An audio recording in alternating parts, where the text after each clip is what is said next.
Happy Friday. Happy Friday, everybody. Welcome back to Ribbon Candy Hooking. I'm Deanna. Good to see you. We are live. I think we are live. Doreen, there you are. Is there a show tonight? There is. It's bingo.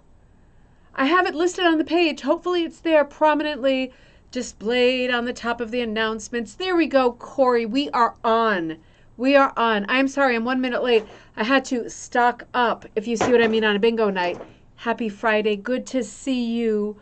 Okay, there we go. I feel better. Doreen, happy Friday. Corey, happy Friday. Great to see you. It's bingo time. Christine, yes. I wonder, I guess I didn't post it soon enough. It's been a lot of cuckoo for Cocoa Puffs. And as it turns out, it wasn't the best night to run bingo night. We are running it. We are ready. As you can see, I'm ready with our Wheel of Fortune. I think, you know, I never know how it's going to go on holiday weekends because last year I ran a show on Thanksgiving Day and I ran a show, a big show on Christmas night, a bingo show. And I never know how it's going to go. It's a small bingo game tonight. So our pot is only 150, but split among fewer people. Darla is barking like crazy. She's in the other room. That's Jay's dog. Split between fewer people, it will still be grand, I'm sure. Christine, good to see you. Robin, good to see you. Cheers, my dears. Happy Friday to everybody. I've got this, I'm into the holiday ales already. I'm not a big beer drinker, but Thanksgiving was a lot of fun yesterday, and I was very busy with pistachio martinis and things like that my sister makes. Very, very nice. I'm taking it a little easier tonight with these holiday brews. They all taste like Budweiser to me, but I love the cans, and it makes me feel jolly. So there we go. Cheers, my dears. Whatever you are drinking, even if it's tea or water, happy Friday night. I am so glad you're there. Kaz, good to see you. Sorry, she's so cute. Kirsten, good to see you. And my phone is buzzing away. I am a hot mess right now. Barbara, good to see you. Welcome back. I've missed you. I've been thinking about you. And good thing I just thought that because I have a Van Gogh chair behind me. My phone is buzzing like crazy, but it's probably my son Teddy asking me something about a video game or wanting to update me on his progress with a specific video game. Jenny, happy Friday. Cheers, my dears. Good to see you. Mom, you're on. Happy Friday. Jay, should I shut that door? Do you think she's going to be able to? I mean, she's super cute. Does she want to come in and say hi? No. No? I don't know what it is. All right. Come on. Come here. Come here. Come here. She's going to come say hi. She's going to come. Come here. Come here, baby. Knuckle your stuff over. She's gonna, so, for some reason, she's here barking in the corner of the room that's a bit ghostly. Oh, honey. Something's going on. She sees something we don't see. She's been quiet all night. I know. Yeah. She's got. Well, she went right there and barked. Well, she's been barking out the window over there. Okay. In the kids' room. Oh God, she's barking out the windows. This is getting very Dickensian and frightening. It's turning into a ghost story. Sorry about that. She's on the other side of the door. Mom, great to see you. The bingo link shows last Wednesday's coffee time. Ha, super. Okay. I see. Yeah. That's not good. I copied and pasted it right from YouTube, which is like the host. Dang. Okay, so Corey, let me know if you can see me yet. Can other people see me? I feel like we're having some strange problems tonight. Well, Christine can see me because you just remarked on my acorn necklace. Okay, good. I'm so glad. There's all kinds of crazy stuff going on. The wind is blowing so high. Apparently, that we're infested with ghosts, and the wind is blowing so high that a piece of vinyl siding blew off the side of the building. So I'm hoping that we're good with power and all of that stuff is good, because I am ready to blow with this wheel tonight for our big bingo night. Okay, good. Linda, great to see you. Happy Friday. Cheers, my dears. That is the eerie sound of the wind whistling. So I hope if you are in the U.S. that you had a wonderful Thanksgiving yesterday. Such a nice, mellow holiday. It really was so nice and quiet. And I am sporting my Thanksgiving shirt, because I wasn't on yesterday, and I felt I wanted to wear the design of the turkey, from the T Public where we sell our things. And he has a hooking head, of course, right? And it was quite funny. I don't know if you're friends with me on Facebook, just general friends, which you're very welcome to be. You catch a lot of weirdness that way, but nonetheless, Jocelyn, my daughter, insisted on showing up at my sister's house for Thanksgiving wearing one of her original designs, which says it's a globe, or it's a sun. It's a sun with a bunch of rug hooks around it. And then she wrote around the rug hooks, quote, "Those hookers are hot." There's no talking her out of it because she doesn't get the connotation. She doesn't get the joke. And it's just a sun, right? So I tried to say to her, do you want, maybe you want that to say before we printed it, maybe you want that to say like, oh, it's very hot in the summertime or something like that. Sun is very sunny on rug hookers. Nope, those hookers are hot. So she wore that for Thanksgiving. And I thought, who cares? It's super funny and it was super cute. And I hope you, Rita, good to see you. I hope you had a fun day. We had a very mellow and fun day with some board games like Shoot. Do you remember Shoot? It's like Yahtzee, but with a big tower in the center. Had some nice drinks that my sister made up and lots of nice turkey and stuffing and cranberry sauce and all of those accoutrements that certainly go with American Thanksgiving, at least. It was wonderful. Aileen, happy Friday. Great to see you. I know. Such crazy times. You know, I have to choose my battles these days. Before I forget, I just want to pass on because I mentioned a few times that tomorrow, as in this weekend, Donna Swanson at Whispering Hill in Woodstock, Connecticut, at her rug hooking store, was having a hook-in on Saturday, and that is canceled. So she might be having the same thing with getting a hard sort of read on numbers, head count on essentially a holiday weekend, right? So that is that is not canceled. It's postponed, and hopefully, you know, to whatever date she has postponed it for, I will be able to go next time. So that will be nice. But if you are planning to go to Donna's tomorrow, that is off for the moment, and that will be rescheduled for sure. Carrie, good to see you in Florida. Good to see you, Cynthia. Great to see you. So before I forget, that was a piece of news that was quite important. Before I forget, I got a lovely package in the mail. So let's look at this together. This came from Ruth. I'm not sure if Ruth is on right now. Sorry, there was the title of the YouTube show was wrong. It's not Wednesday coffee time. It's really, okay. So, okay. How was your pineapple, Doreen? My pineapple was great.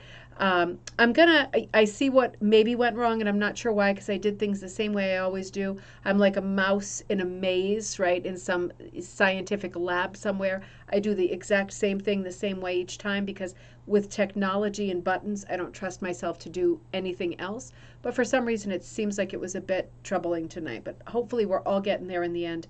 Courtney, great to see you. Cheers, my dears, and happy Friday. Seizing the opportunity. The pineapple was great. And Doreen is referring to this wonderful wooden pineapple that I've been using the last couple Thanksgivings ever since I found it in an antique store, because it is the very pineapple, at least design-wise, that my mom used to use back in the 70s when we would have neighborhood parties and people would come over. It's like a wooden pineapple with a bunch of holes that you stick toothpicks into, and you put cubes of cheese and sausage and pickles, you know, little olives and onions and things like that. So cute. But it ends up looking like this weird atomic porcupine. And we just love it. I just love it. We snack so much for a couple hours that by the time we eat, I just hate myself. Before I even sit down at the table, I hate myself. And I just had some real trouble yesterday, but we will leave it at that. I definitely overdid it, no question, which I suppose you're supposed to do, but dear, oh dear. So Ruth sent this lovely package to me, and I wanted to open it with you here. I can see that there's a Van Gogh chair peeking out the back of it. So let's look at this together before we start our bingo. I get such nice packages. I am so grateful, and I'm sure that I don't deserve all of the love and treasures that I get in the mail, but this is just gorgeous. Let me read it first. Van Gogh's Chair Challenge 2021. Pattern, ribbon candy hooking. So I did a drawing of Van Gogh's chair. It's not like it's anything wonderful. It's just a black and white line drawing, hooked by Ruth Rowe Decker, and she's in Indianapolis, Indiana.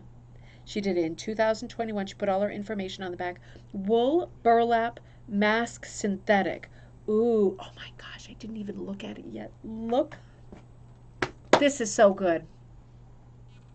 I didn't even look at it yet. How great is that? Ruth, if you're watching, you are a wizard. This is unbelievable. This is so apropos for lately, right? The Van Gogh chair, and I like the twist on the Van Gogh colors. Blue and yellow are his, proverbial everlasting colors. I like the twist with rust instead of straight on yellow or ochre, and I like the sage green. It's like you tweaked it a hair and you're still in that Van Gogh color range. Absolutely love it. But, right, Kaz? This is the pièce de résistance, isn't it? Isn't that is so funny. I mean, it's so funny, and it says it all. I like the bareness of it. It just, I am so done. We are getting there. The kids are getting boosted I'm getting boosted this weekend. The kids are getting their second shot, their first opportunity, right? So they'll be fully protected. It is the sign of the times, isn't it? It is so funny. I love it too.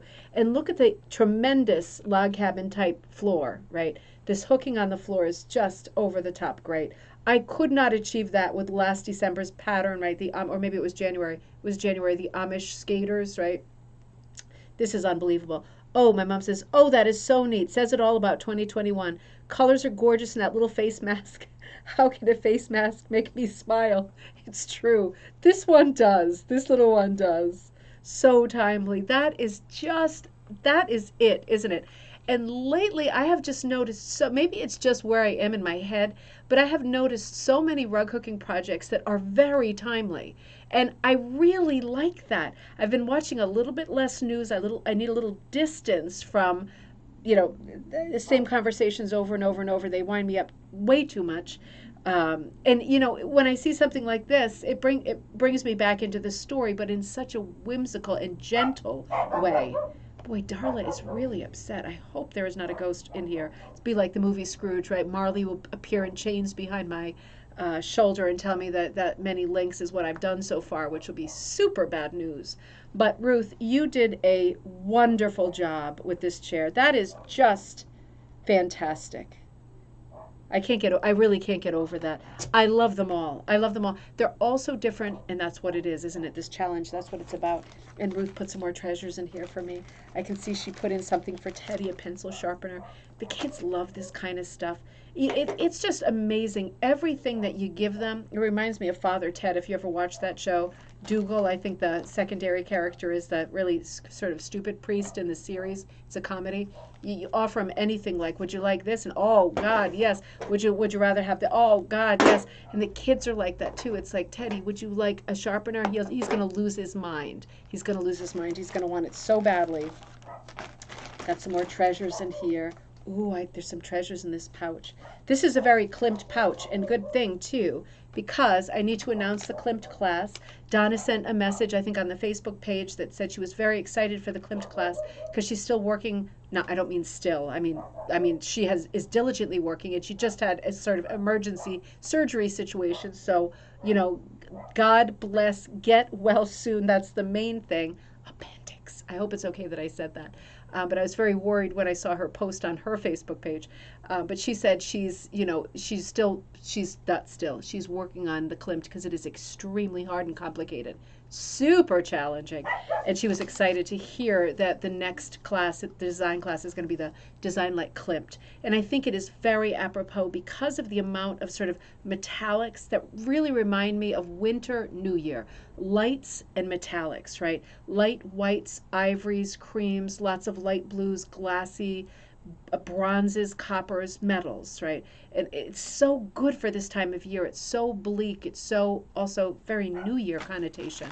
So we're going to get into that soon. And I have another thing to tell you.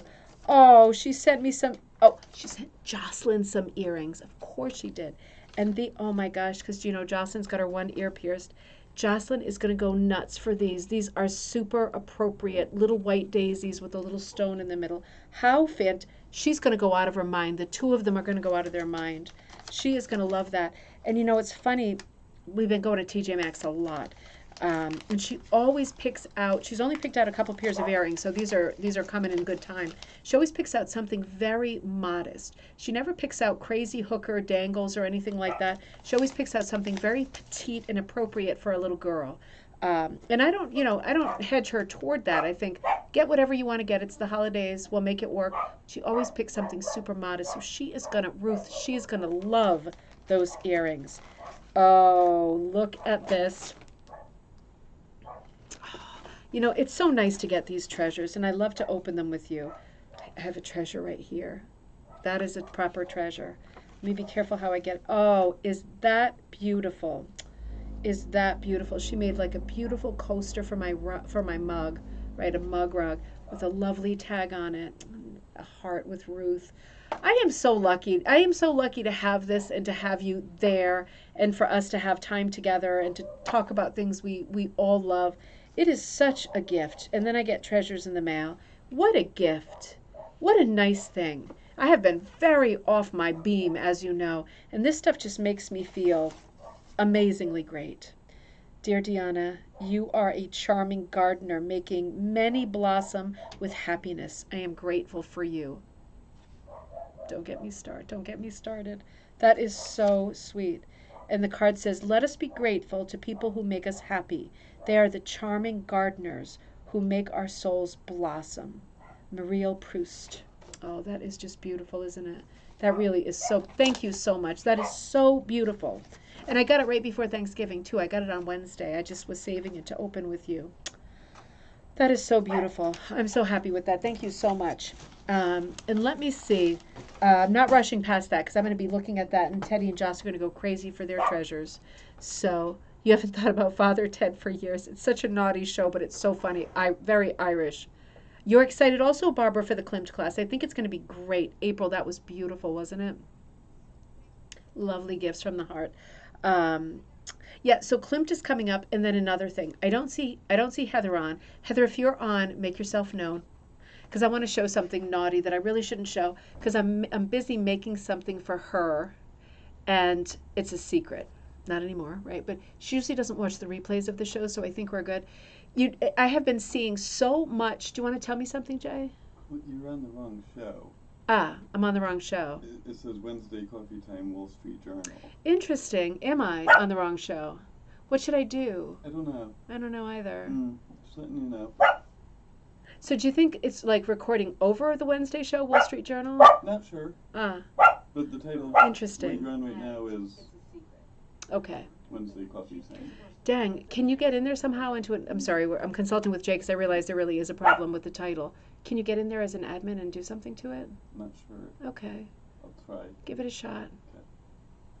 Okay. So there really is something crazy. I had just cracked open the first beer when I did all that, so it wasn't like I'm all loopy and did crazy stuff. There's something truly weird. Okay, I saw he put up a note too. Okay. Thanks, Christine. Well, I see a lot of people found me here, so hopefully that works. That is so ding-dongy, isn't it? So I'm working on an exchange for Heather, and we've been talking about Prati a lot, right? And I've been seeing so much Prati stuff pop up on the Facebook page, which is Raw Cooking and Punch Needle Club. And if you are on Facebook, please be on there too. All of us are on there and all helping each other move forward with our projects and our lives and our happiness. So I'm going to show you what I'm working on for her because it's a bit troubling for me. It's a twofold kind of a deal because I'm really enjoying the Prati. Going to bingo in 5 seconds, I promise. But this is what I've got so far. I insanely Prati'd this background, right, with all of these crazy loop-de-de-loops.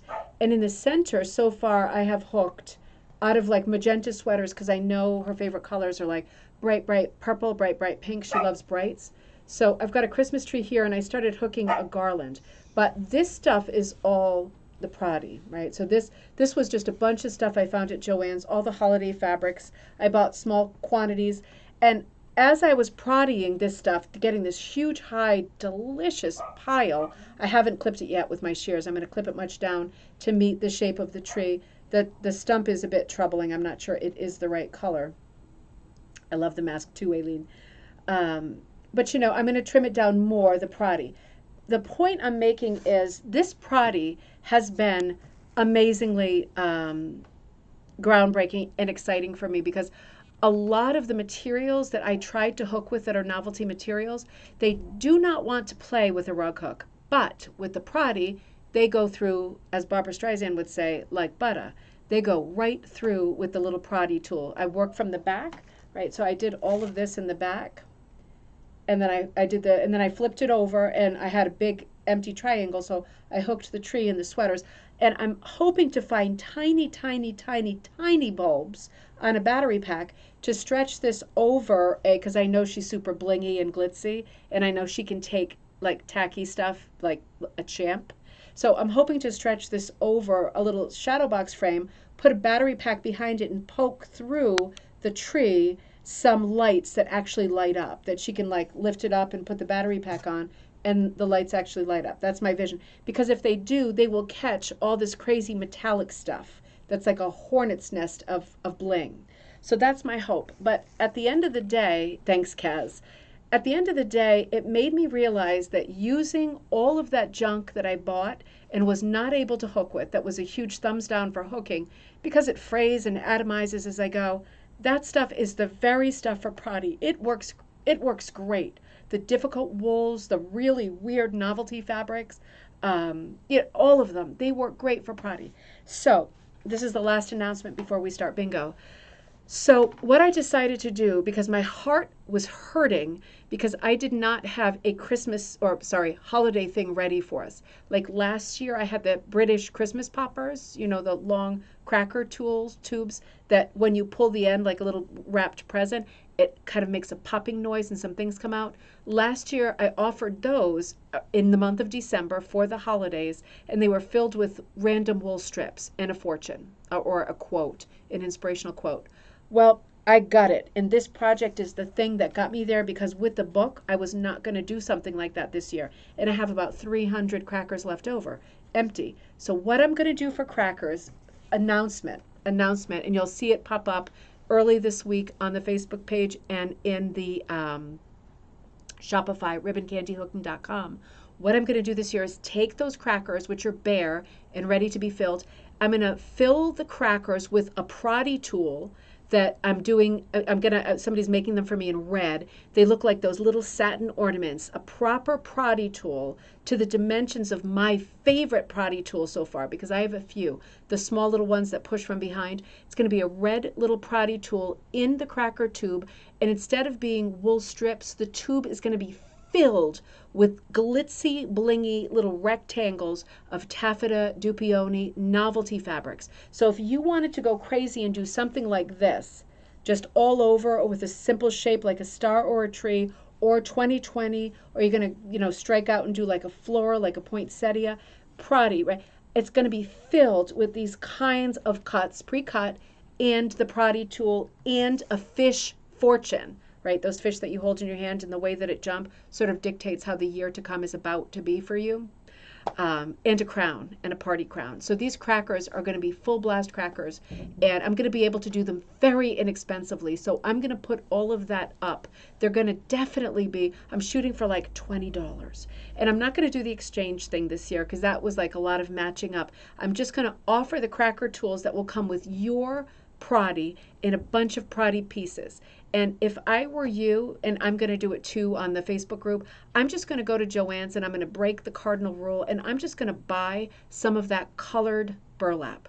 Right now it's out in red, magenta, blue, green, all different colors because I'm not putting it on the floor and I don't care if it rots in 540 years. It's great for now and it's great for Prati. This I did on linen, but I'm going to do a bit more Prati stuff like over the holidays with the same tool that you'll be getting in those crackers. But I just wanted to let you know I was about to drop the ball, and in the end I'm not going to drop the ball. I'm going to offer a Prati holiday with the tool in the UK known as Proggy, right? Same thing, right? Pushing through to the front of the piece, whatever you're working on. And I saw a lot of people this week had posted projects that just have a Prati border. And what a thing when you have the Prati border, because then when you take it off, right, and you're folding it back and hiding it and stitching it down, because of the amount of weight and busyness in that border, it's very New Year's Eve, isn't it, all on its own. You don't have to worry so much that your border is perfect. When you Prati the border out like that, you get a big shaggy border, and it is perfect to frame a nice piece of hooking out. So that is coming up early this week, and I feel so relieved that I resolved that in my head. So good. I'm glad that Dollar General has, thank you, Christine, little battery lights. Okay, good. Well, I have that too. I have, oh, I think I have Dollar Store, Dollar King, and Five Below, but I'll see if they have them too. My mom says Michael sells tiny Christmas balls. Not sure they let it. Yeah, it needs to be like a foot long because I have to scrunch it up behind that tiny tree. But I checked Home Depot. They didn't have what I needed, so I'm going to keep looking. Prati is so delicious. It does call to you, and it'll call to you again in the spring when you're looking at like leftover quilt fabric and ginghams and checks and things like that. But for now, your little crackers are going to be filled with super blingety bling. And it is going to be a lot of fun just to sit in front of those Hallmark movies and just bling it up with that little Prati tool. It's gonna. I'm so happy that it's working out this way because I was really struggling with this. It's already getting late. Let me do one more thing and then we're going to start our bingo night. I'm going to do accelerated bingo. I want to do our swatch set color right now. I'm going to give you your quick recipe because there are more holidays coming up. Today we are looking at, is it that one? Yep, it's this one here. So of the Food Glorious Food swatch set for this month, I'm looking at this yellow color, right, which is inspired by a restaurant in Michigan, Dearborn, Michigan. Now, is that where the Henry Ford Museum is? The Dearborn Inn, this Ford-owned inn, is within walking distance, okay, it is, of such tourist attractions as Greenfield Village and the Edison Institute Museum. So this book is 1950s. Now we call it, I think, the Henry Ford Museum, and they have a huge collection of rugs, and they have the original Edward Sands Frost stencils at that museum, the originals. So this recipe is called pineapple whipped cream pie. How can you miss, right? So I'm wondering if the Dearborn Inn is still there. We know the museum's there, but I wonder if the Dearborn Inn in Michigan is still there. It looks absolutely charming. Oh, is it, Rita? Is it? And Courtney says a poinsettia would be really pretty. A poinsettia would be so pretty with the silvers and golds and stuff behind, just for fun, just for the holiday to put it somewhere. Prati is also great for a wreath, right? You don't have to put it into like a backing and make it into a wall piece. Prati is great to make a wreath, even if it's like a burlap based wreath, right? Just attach it to a coat hanger that's stretched out like we looked at the other day and get all your Prati pieces in there, and then you could put like poinsettias or rosettes of different flowers. But the Prati is the thing, and having that tool is the thing, because that tool is very hard to find in this country, and when you get it from abroad, you're paying $20, $25 for shipping for something that's this big, which is a bit of a wind up. So I'm hoping that the Christmas crackers are going to solve this problem for the time being. Pineapple whipped cream pie, 1 can of crushed pineapple, 1 cup of sugar, a pinch of salt, half a lemon, juice a half of a lemon, 2 tablespoons of cornstarch, 1 unbaked pie shell, and whipped cream. And you cook the pineapple with the sugar, salt, and lemon juice, thicken with cornstarch, that was the Boston just coming out, starch. Pour into unbaked shell and bake for 30 minutes. Let cool and serve with whipped cream. That sounds tremendous. Pineapple whipped cream pie from the Dearborn Inn right near the Henry Ford Museum in Michigan, Dearborn, Michigan. How charming is that? So yeah, that was this color here, this bright, bright, bright pineapple yellow. Enough of that. Enough announcements. Are you ready to play bingo? We have abbreviated bingo, and we have for the last couple of months, just to keep it sort of succinct. This was the month that I was going to start experimenting with mini games within our bingo night, but because it's a very small sale, right? Where 50 some odd cards have sold, so the pot is about 150 something. I'm going to wait to do our mini games until next month when we have our normal group of people back. We normally sell between 80 and 100 cards. So 50 is about half what we normally sell on a holiday weekend. So maybe it wasn't the best call, but we're here to play, and we're going to play. And I want to divide up that pot by so few cards sold. It's probably going to be the same amount in the end for the people who bought. Darla is going nuts out there. A group of us hookers were invited, Rita says, to look at some of the rugs not on display. Very intimate room with 10 rugs or so. Glad you reminded me of this.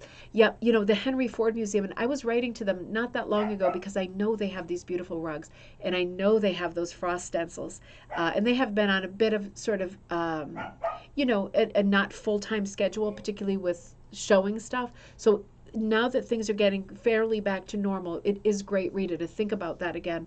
And think about when you're going to a place like the Henry Ford Museum where you know that they have a huge chunk of rug hooking history. It's good to get in contact in advance and say, listen, I'm on my way, trip of a lifetime, not going to be there again anytime soon. I would love to see anything to do with your rug hooking stuff. And usually people are so forthcoming and helpful in museum situations that they're like, of course, we would love to show you some stuff. It's always good to see if you can get that set up. And that museum is one on my to-do list for 2022. Because I would love to see the things, Rita, that you saw, the things that they've got there. And I would love to take some photos of those Sans Frost stencils too. That would be amazingly great. Okay, good. So, are you ready to play? Say it with me. Let me wet my whistle. Wheel of Fortune. And first, maiden spin. I've got it right here today. Let's see what we've got. Oh, no, I need my scissors. Hang on. I need my scissors. There we go. Got him. Just go. She's not going to stop. Okay, I'll see you later. Show, so. Okay, yeah. All right. Pup is agitated. Let's see. Okay, so it looks like it's going to be this one right here. Let me give you a good call. And I want to say a huge thank you to Kira. I know she's with family this weekend, but Kira put our bingo game together as usual. And a huge thank you and a huge I love you to Kira for that. So this is what it looks like. I'm going to pull it up on mine and I'm going to read it to you. I have not proofed these. I have been busier than a moth in a sweater closet. So I have not done any proofing. I am just winging it here, but she always gives me such solid stuff that it's not a thing. So this is called Donut on a Box. Pattern designed by, good luck everyone, that's right, Mom. Pattern designed by Victoria Rudolph. And it is available through Honey Beehive, right, Manchester, Connecticut. Honey Beehive, mail order, not physical store. That is so cute, isn't it? Donut on a Box. That is really, let me bring it in a little closer. You know, I really like that. It's so unusual. It was hard to read at first, but now I see the sort of Dunkin' Donut stuff going on here with squiggles and sprinkles and specialty stuff. I love the colors, and I love that this is a box, right? Real unusual. Because, of course, today I failed to mention, but I think you remember that the theme of tonight's bingo is food. And if you are not done with food, and as sick as I made myself yesterday, truly, I am not done with food.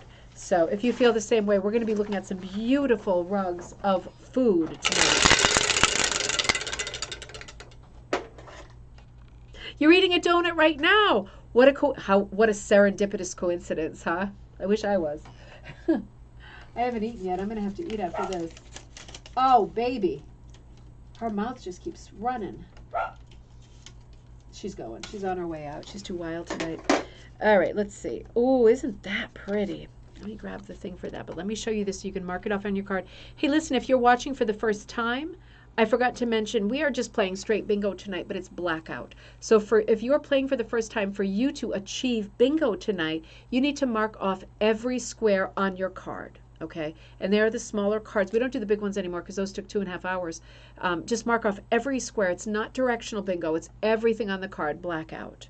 So this is the one that we're up to now, and this one is called The Fish Family. Commissioned original Fish Family design, hand-hooked rug by The Old Loft on Etsy. So the shop that made this pattern and did this design as, like, it sounds like kind of a custom design on Etsy, is called The Old Loft, The Fish Family.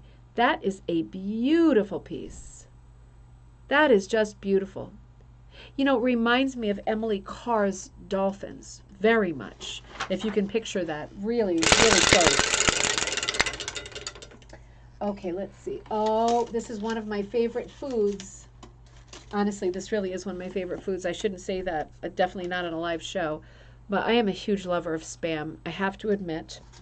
I know it's to some people it's gruesome, to some people it's heaven. Spam, designed and hooked by Cynthia Chen. And then she says, see above, let me see. Let's see. Okay, so there's another call that was designed and hooked by Cynthia Chen. So I'm going to read more about her as an artist when we get to the next call. But I absolutely love this. Say what you will about Spam, but when you slice it up and it comes out of that crazy gelatin and goes into that hot frying pan and it heats up a little on the sides and gets kind of burnt and crispy, it is very nice, particularly with mustard on toast. It is very nice. And isn't it funny? We were talking yesterday at Thanksgiving about these old time foods and looking at these books like the Ford Treasury that we've been looking at, and I've been pulling many of the Food Glorious Food Swatch recipes from. A lot of these old recipes, aspic molds, right? Like gelatin molds with chunks of meat, like canned meat. It's so odd. But I have to say, when I have had the opportunity to have these kinds of recipes, like in real life, I always think to myself, it's definitely better than I thought it would be. It's better than it sounds. And I have to say, Robin, are you okay with Spam too? I love it. I really love it. Isn't that grotesque? I'm not a highbrow person. That is by no means highbrow. Let's see. Okay, I'm gonna go for this one. This one is really, really lovely.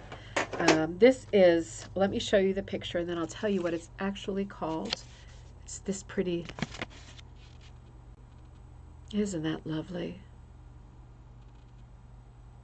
Oh, I think that's Teddy. Okay, so that's probably not a spammer. I think that's Teddy, my son. Yeah, it is. He's watching Bingo Night too, and he's putting all kinds of craziness on there. So he's not a spammer and he's not going to write anything bad. He's just watching Mama play bingo from a couple towns over. Hey, Ted. Plentiful Harvest. So this is number 8. Let me see what I can tell you about this piece. Plentiful Harvest, thank a farmer. This rug has been hooked with wonderful rich fall colors and 100% wool on durable primitive linen. It's 28 by 22. It's been finished with corded wool binding, making it perfect for a floor rug. Thanks, Christine. He loves to get some recognition, that little one. Plentiful harvest, thank a farmer. Words hooked into the border, a variety of vegetables splashed throughout, makes for a fun rug. Don't you wish you could thank the person who grows your food? Maybe you can if you live in a place with local markets. Not all of us do, but this rug reminds us that we should thank them all because farmers and growers work so very hard so that we can all be well fed. Oh, that is a nice sentiment. Plentiful harvest. That really is super charming, isn't it? I really like the border of that. It reminds me of redware, right? Like the pottery with that light squiggle. Doesn't it look like the color of redware with the color of squiggle of redware? Hey, Sharon. Do you make Spam rolls? Oh, I'm curious to know how you make those now. I could use that recipe. Do you just roll the Spam and do like toothpick action with it? I'm curious because, yes, I mean, Spam for me is good with everything. I would think that I could get the kids, Teddy, into eating Spam. I mean, I don't know what its nutritional value is, but we also have the Spam cookbook, right? There's like a cookbook just on Spam. There's probably a cookbook on everything, including like Cheese Whiz and all of those really sketchy food products. But hey, when they're delicious, they're delicious. You don't judge, right? You just eat. Spam, eggs, and toast. That is a good one, Courtney. Dunkin' Donuts cannot even top that. Spam as like the schmeat with the egg on toast is a very nice way to start the day or to make a punctuation mark in the middle of the day. It was funny today. Teddy woke up and he said, "Can we go to Dunkin' Donuts?" We went through the drive-through. It takes eternity. We're growing roots in the car or the floor, but he got his bagel twist, and I usually get the sausage, egg, and cheese on and everything bagel toasted, which I didn't today because I've had like 4 this week. But I tried their maple bacon sandwich today with egg on a croissant, and it was quite good. It really was. I have to say, quite good. The bacon tastes oddly of plastic, but I just remove that layer of consciousness, and I think there is an element of plastic in this flavor, but I still really like the maple and the bacon part to it. Oh dear, 'tis the season, right? 'Tis the season to be gruesome. Oh, this is real pretty too. Let me tell you what this one is called. This is your next call. It's like a little basket of apples, right? That is super realistic, super well done. Is it apples or is it onions? Oh, it might be onions. Yeah, it's got that stem coming off of it. Let me see. Let me see if we have a clue. For me, it's number 16. Let's see. Now I'm on my own with the papers. That's a bit hard, right? Okay, bowl of onions. So that's certainly a clue. The title is a clue. Bowl of onions, 16.5 by 21, number 3 cut wool on linen. So for those of you who are beginners, when we talk about a number 3 cut, it is a super skinny little hair of a cut. Tiny thin wool strips. But when you work in that kind of a skinny cut, you get a lot more realism. If realism is what you want and what you're trying to do, the narrower the cut, and a 3 is very narrow, the more detail that you'll get. And obviously that is very, very well executed, but also very detailed. Even look at the red stitching. Looks like a little embroidered kind of, like an embroidered little towel underneath it. Absolutely beautiful. So that is Bowl of Onions, designed and hooked by Carol Koerner, Koerner, Bethesda, Maryland, 2011. She said, I designed this hooking before giving my older daughter the antique salt-glazed bowl that once belonged to my husband's grandmother. The old tea towel and beautiful onions completed this picture. The onions were hooked with leftover wool, dyed for skin shades, used in dress rehearsal. Dress rehearsal with a capital D and a capital R. Dyed for skin shades used in dress rehearsal. Does anybody know what that dress rehearsal reference might be? What was important in hooking this piece was to really see the many shades of color and stripes in the onion skins and to hook them directionally. Highlights give the skins a realistic shine. Indeed, they do. The dark background makes the subject matter stand out, and the piece is on the cover of Rug Hooking Magazine, January-February 2017 issue. It's called Still Life number 8. So interesting. Hello, Susie. Happy Friday, Susie. Isn't that charming? So the bowl, the little towel, the whole still life was part of like family heirlooms, right? She was giving to her daughter. And isn't that so charming? Because I think sometimes we discount the idea of a still life. And doing a still life, particularly with things from around the house, things that have been in the family for years and years, that would be the ideal still life. Even if it doesn't go together like perfection, right? Even if it seems like this doesn't go with that, they're all things from your family and from your family story, from the memory museum, of your house, and they will make the most perfect still life. You could even, if you weren't that confident about sketching a still life, you could take a photo, do some different compositions, take a photo, print it out bigger at Staples, right, or printing store, or even on your computer, just larger, and then do the fiber tape or whatever transfer method that you like to get it onto something. But once you get going with your hooking, it's going to go great, and it's going to represent these special things from your house, from your family. So there's a lot to be said for the still life. I don't think we talk about the still life enough in rug hooking. It is beautiful. Happy Friday to you too. Oh, all right. Let's see.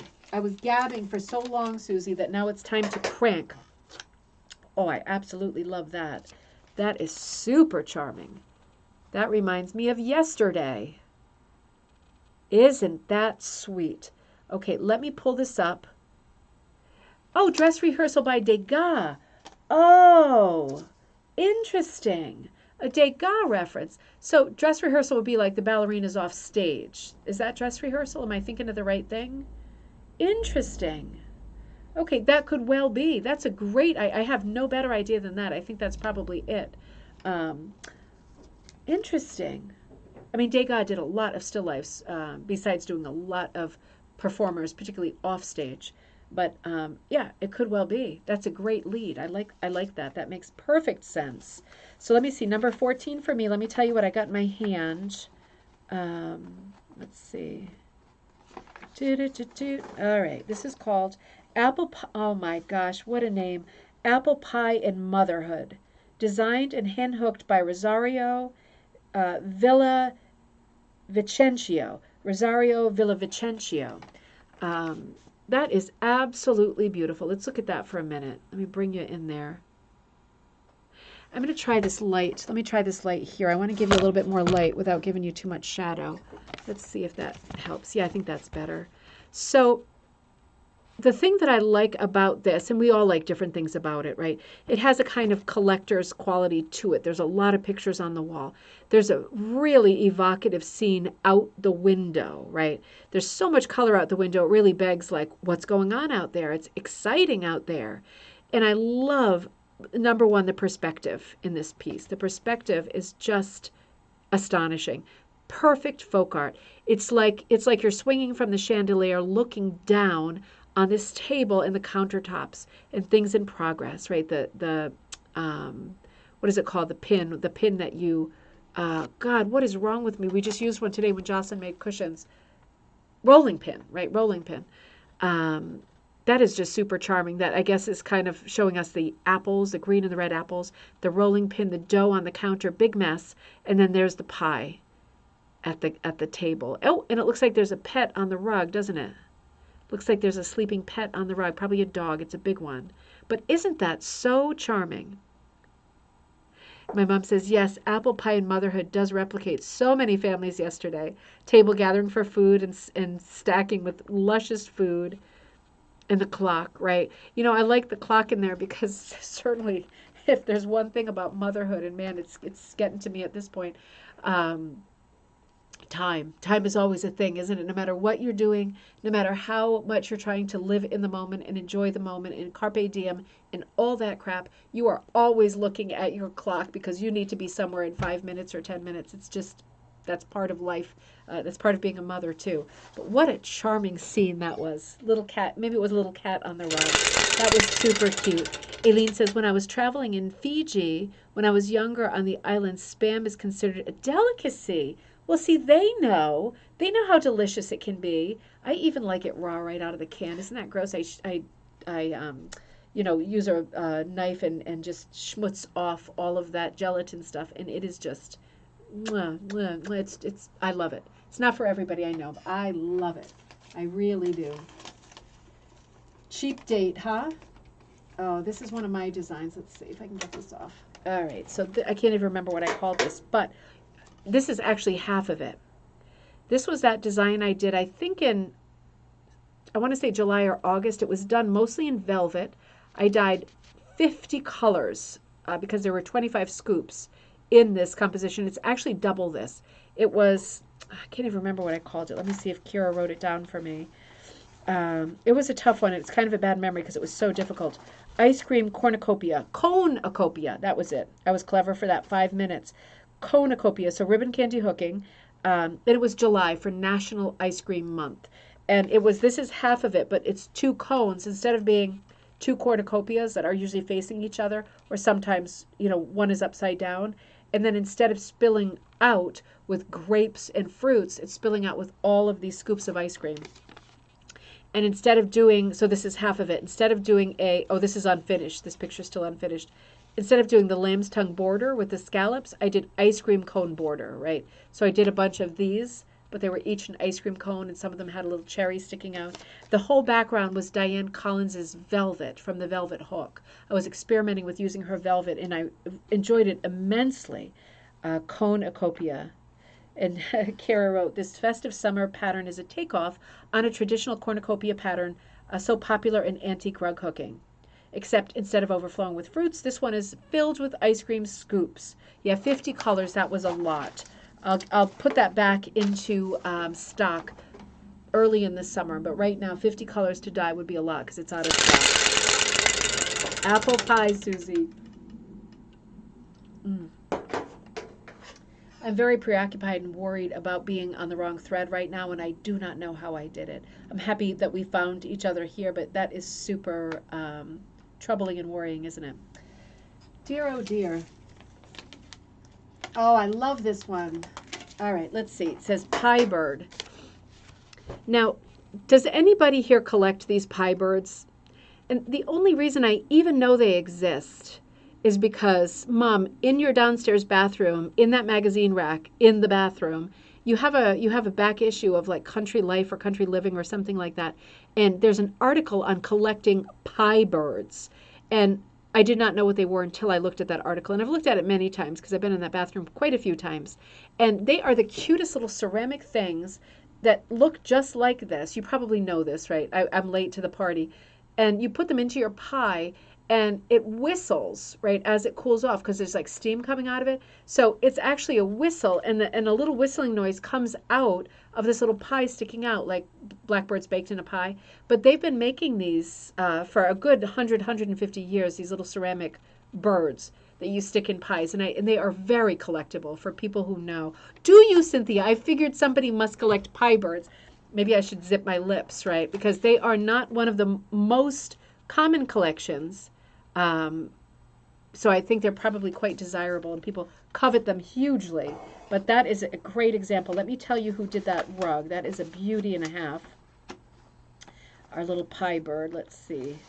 Pie Bird Pastime Primitives. So the website is no longer active. It was a company that was called Pastime, Time, Primitives. If you know anything about that company, let us know. That is a remarkably sweet design. Borders very, very sweet, a little bit, fruity. I mean, like literally the corners, it looks like little cherries or something. Very simple, very primitive, little pie birds. Yep, sing while the pie cooks. Okay. I thought you put it in at the end, but you leave it in while it cooks. Do you put the pie bird into the oven if you were going to use it? I wonder. I don't cook enough pies to know these things, and nor do I have a pie bird. But I would like to start collecting them. I really would. They are so cute. All right, let's see what we got here. This is a really extraordinary one.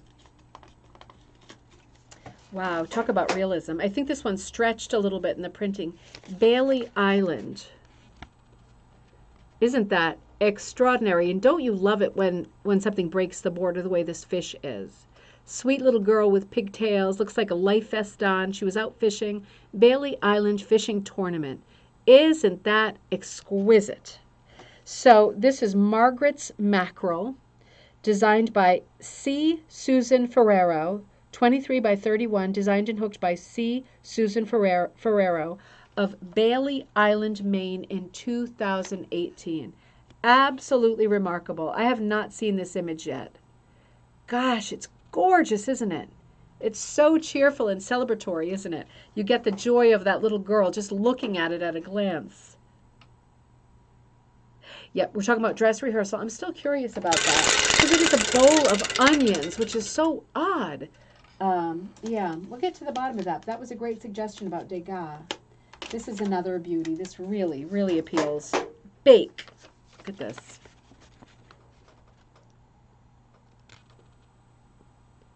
Isn't that charming? Absolutely love that. See if that's on your card. Look at that little pie steaming like that. Isn't that adorable? So Bake, found on Pinterest, stating it was on Etsy, but was not found. So this happens a lot, doesn't it? If you know anything about this pattern, please chime in. Sharon says, the pie birds help the crust stay crispy by letting out steam.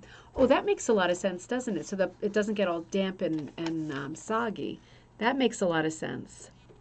So we don't know anything about this image other than it appeared on Pinterest, and it is still on Pinterest, but you know these dead links like where you don't know anything beyond what was once there. So if anybody recognizes this designer or this pattern, I would love to say whose it is and where to get it, because that is so sweet. I love how, it's like a very cheerful, it looks like an applique apron here, right, added to the hooking. And I like this little rug, right? That is really charming. That reminds me of this gem, right? My little gem that I just opened. And I like how the window is dark back there. It's almost like, is it early morning or is it late at night? Because it looks like very dark out, doesn't it? Very, very sweet and charming. Oh, man. All right, let's see. Okay. This is another pattern. I think this is a Nancy Thomas. It's also on my site, Ribbon Candy Hooking. I love these Nancy Thomases. I don't think Martha's on tonight. Good morning, Gail. Good to see you in Australia. Happy coffee time. Well, for you, it's coffee time. For us, it's cocktail time. But I bet you're having a coffee. Good to see you. All of these Nancy Thomas food patterns are on Ribbon Candy Hooking, right? Because I license all of her stuff.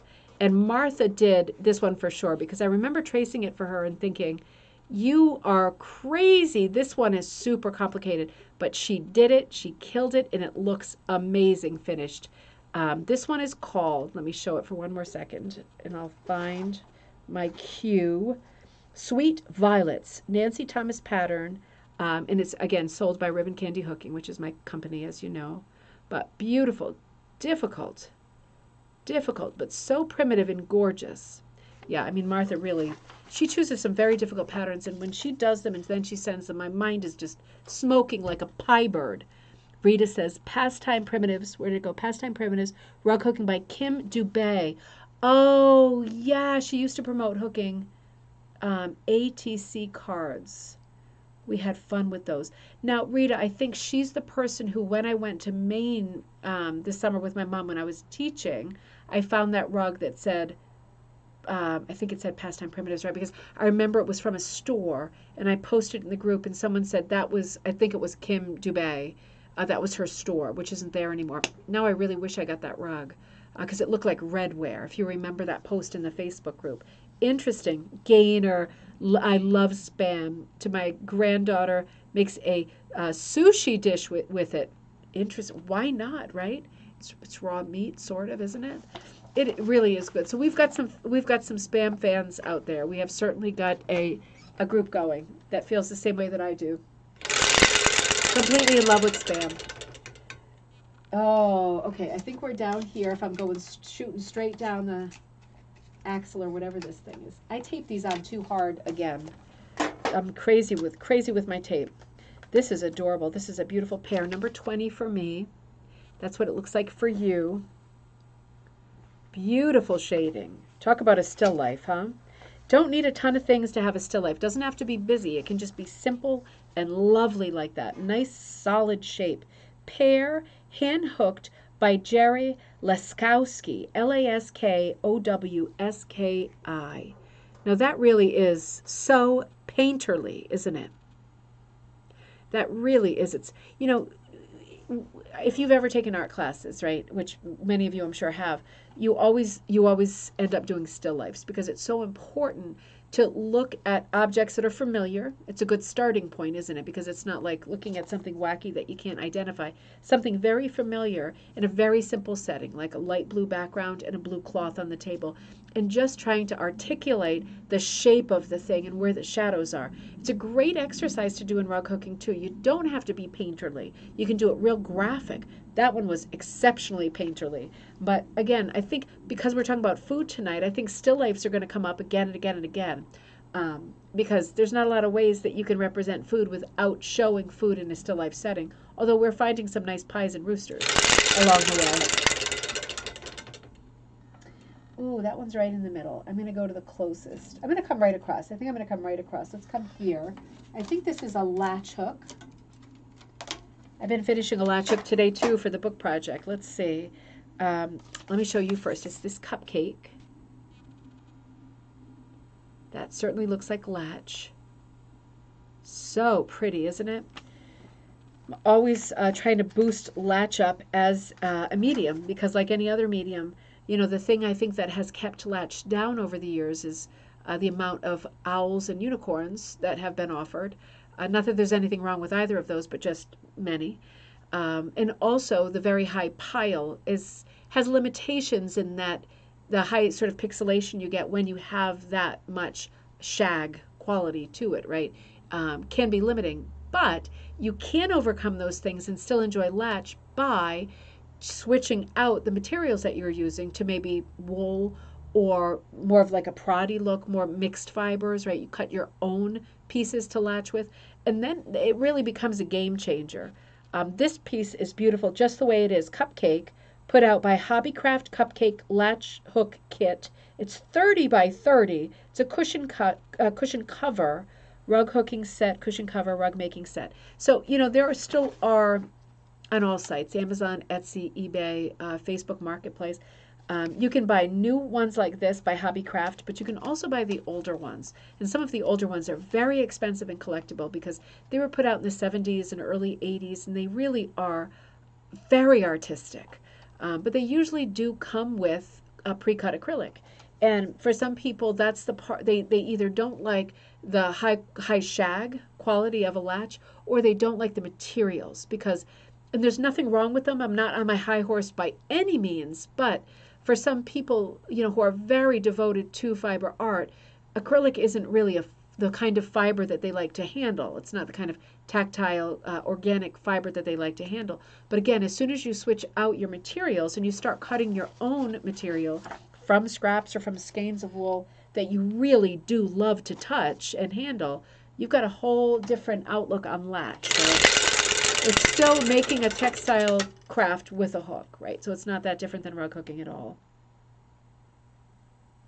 Oh, so Aileen says, yes, you leave it in. Okay, and it sings when the pie is ready. Fantastic. That is good info. She was in Maine, Rita, so I think it's the same person because that name sounds super familiar from that conversation. It was a while ago. And Mom, I forgot to tell you, the class from Maine I committed to at the same place. What was it called? The place we went to in Maine where I taught last summer. I'm teaching in July. I'll give you the dates to that when it gets a little bit closer, but I'm going to do some kind of teaching hooking with t-shirts, right? And it's going to have a flower theme because we're doing all flower themes, all the teachers there this summer.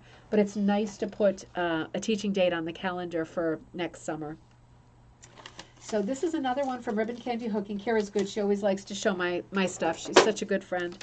This was another unfinished one by me. I wish she would have shown hers because she finished hers. This is the soup one that I still have not finished in all the busyness. She finished hers. It has a checkered background. I didn't get to the napkin or the spoon or the salt and pepper. I did a little bit of the placemat and I put the tomato soup in place and I dropped in my pasta letters because when we did this last year in the Facebook group, the whole idea was that if you got the soup, if you got this pattern, that you would put your own words in it. And I said, let's remember back to that craze for the 6-word memoir. Remember when that book came out like 10, 15 years ago? And the challenge was, it was all over the place. Can you write a memoir in 6 words? Because the first person that we know who did it was Hemingway. And he wrote something super sad like, baby shoes for sale, never used. Something awful like that, like heartstrings awful. So Hemingway, I think, is credited as being the originator of the 6-word memoir. And I did my 6-word memoir, which was always used to wait for signs.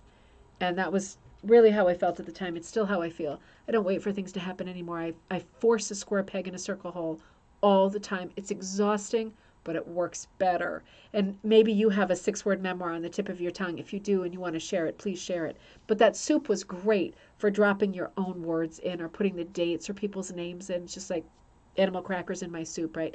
And some people did it with words and some people did it because the kit came with some animal shapes too. Some people just did the animal shapes like the Marx movie, right? The animal crackers. But that was a fun pattern. That was Ribbon Candy Hooking. All right. Oh, this looks definitively like some gingerbread man. Ooh. Oh, how cute is that? So for me, that's 27. And for you, it looks just like that. How sweet is that? In a little dish, in a little wooden dish, right? So let's see, number 27. Okay, little gingers. How cute is that? Little gingers, hooked and designed by Primitives by the light of the moon. Small finishes of snow buddies and little gingers finished this weekend. Hugs and smiles from the grandkids filled my heart. Okay, so this is coming from like a blog, I think. Simple pleasures are truly often taken for granted. Hug those closest to you and tell them you love them. Forgive those that have hurt you and say you're sorry to the ones that you have hurt. Pray even if you don't know what to pray for. Let there be peace on earth and let it begin with me. That is so funny. I was just thinking about that song this afternoon. I was just thinking it's such a great Christmas song or holiday song and you never hear it. I mean, it crosses over, but I remember it as being in a lot of like Christmas dinner theater situations and carolers singing it and you never hear it. What a beautiful song. Let there be peace on earth, the peace that was meant to be. So, and it's Happy Trails Ginger. So little gingers, and it's not saying her name, but I'm assuming it's Ginger. Primitives by the light of the moon. I'll show you one more time. What a sweet sentiment and what a sweet collection of little hooked gingerbread men. Mary Maxim used to have dozens of latch kits. That's a good one, Christine. That's a good one to search for too. And like I said, that's super smart. There's so many good latch kits out there, and some of them are like names that we already know, like the Aunt Lydia's and the I want to say Bernina is one we've talked about a lot. There's quite a few. And we've said this on Coffee Time a few times, but it's worth remarking that there was a period between the 50s and 60s when people would refer to latch hooked rugs as hooked rugs that were pre-cut. And it wasn't deceiving in a deceptive way. It wasn't deceiving on purpose. But I think when people received these kits, they were very surprised that they were dealing with pre-cut yarn as opposed to wool strips. At least in the U.S., people are not, or at least historically, as used to using yarn to hook as they are, for example, in Britain. So it was, I think, very surprising that some of these pre-cut rug hooking kits were indeed latch hook kits. And we didn't have the words for that yet. We weren't really making the distinction between a rug hook and a latch hook. It was still a hook. One had a toggle, one didn't, but you figured it out when you got the kit and realized it was like a bear of a different color kind of a thing. It was not what you were expecting. I don't think that marketing angle helped latch rugs, because I think a lot of people ordered them for those 10 years and were extremely thrown off by their game when they received a different tool and different materials. Aileen said, oops, apparently I have used them wrong. They are used to release steam and prevent the pie from overflowing. See, I'm so glad that this rug came up, because we are having a good, solid, informational talk about these pie birds. And I am super, Mom, when I come, don't move that magazine, Mom, because when I come, I want to look at it again, that Country Living with the pie birds. Oh, this is a neat one. I can tell this is bacon. Another one of my favorites. Favorite foods. So let's see what this one's called. That really is adorable. 2 pieces. That's a funny kind of a still life, isn't it? Oh, it's getting cold in here now. Bacon. For all bacon lovers of the world. One of a kind, hand-hooked bacon mat rug, 100% wool, measures 17 by 9, perfect as a table topper, or could be hung up as art. And it says Chris C, like the letter C dot, posted this up on the Bacon Today Facebook page, saying his mom made the rug. If it's not reason enough to bid, well, here's what my mom had to say. My son suggested that I make a bacon rug. I've been hooking rugs for over 6 years, and this has been quite fun to hook. The wool has been hand-dyed in my kitchen and cut into strips and hooked on 100% cotton monk's cloth. It will last for years and years. I hope you enjoy this fun bacon art as much as I have enjoyed making it. So interesting. It was on the Bacon Today Facebook group. I was not aware of this group. I'm very reluctant to join this group, because if I sit and look at pictures of bacon, you know what's going to happen next. I will be in the pan, like cooking up 10 slices of bacon and eating them all myself. So maybe I won't, but it's very, very funny. There's a Facebook page for everything, right? I'm going to come shooting straight down here. Now, this is our thumbnail for today's game. All these like mason jars of, I just got the top off, of little veggies, like all kinds of pickled stuffies. Isn't that sweet? Aren't multiples great? I'll never get tired of saying it. When you do a composition that shows multiples, I've seen this kind of composition in quilt patterns, right? Love seeing it as a hooking design too. So let's find out more about that. I'll show you again. Let me get to my number 28. Preserve jars. This is a design by Mary Ellen Wolf, with 2 F's, of Sunnybrook Design. Found on Pinterest. It was from Etsy, and again, boo to Pinterest, no link, no active link. So I guess the good news is it's still there. The bad news is we don't know how we can ever retrace our steps backward, right? But absolutely beautiful composition. Now that is making me truly hungry. Isn't it great, the patterning in those jars? And blue is fantastic for the background. Very pop art, very Warhol, right? Really charming.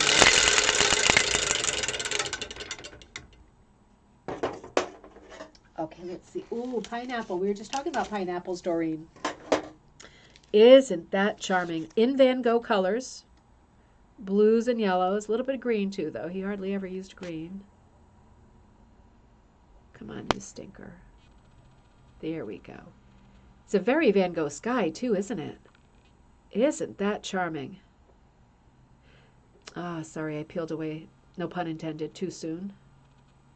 That really is exquisite, isn't it? So for me, that's number 21. Let's see who did this. Pineapple. This was not a good show to run when I hadn't eaten dinner yet, was it? Pina Maria. Hooked, that's the title of it. Pina, like pina colada. I'm sorry, Marina. Marina, like water. So that makes sense. And it is hooked and designed by R. David Wilson. 16 by 16. And that's all she wrote. That really is so charming, isn't it? You know, again, thinking of still lifes and talking about still lifes, it doesn't have to be on a table or in a bowl, does it? I mean, Baltimore album blocks always are, the fruit in a bowl or in a vase.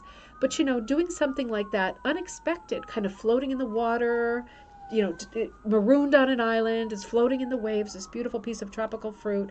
Really nice execution, limited color palette, fairly easy to execute. Why not, right? Why not? What a beautiful piece. Gorgeous. And let me know if you're getting there. We're getting down there. We got a little further to go. I'm kind of cruising through now because my mouth ran for so long at the beginning.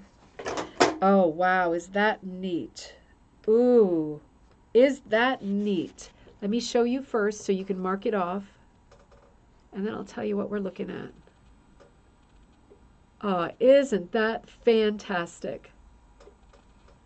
Super, super charming. So that says, for me, that's 15. Oh, wait a minute. One more. Huh. Okay, yep. Large tea party with cake hand. Hooked and designed by Dorothy Barker Designs. Materials wool, monk's cloth, cording, and yarn. Length 66 inches. That's large. Okay, so it's actually, it's been, I thought maybe it was cropped a little to fit this space. It's actually 66 by 47 for sale on Etsy. So the price for this is $3,499. Large one-of-a-kind hooked mat made with recycled wool on monk's cloth with corded and wrapped edges. 4 girlfriends in hats enjoying a tea party and a lovely piece of cake. Rug is embellished with bright colors, polka dots, and a dog and cat. So let's look at that again. That is, I think, currently on Etsy. That would be a nice gift for somebody. That would be a lavish gift for somebody, but that is beautiful. Again, very Van Gogh colors. Isn't that interesting? The yellows and the blues. It's certainly a super cheerful rug. I like that lamp over on the side, right? It's a very sort of blue Delft kind of marble cake background. There's lots of sort of confetti pops. Really cheerful. Even the oversized print on the bedspread and that sort of wrought iron chair under the lady in blue. The hats are stunning. It really is neat. I love the tilted lampshade. It implies a party, doesn't it? When you see a lampshade that is not quite on the lamp the right way, it really begs the question, what was going on 5 seconds ago? Was somebody using it as a hat? That kind of thing. Really kind of cute and funny.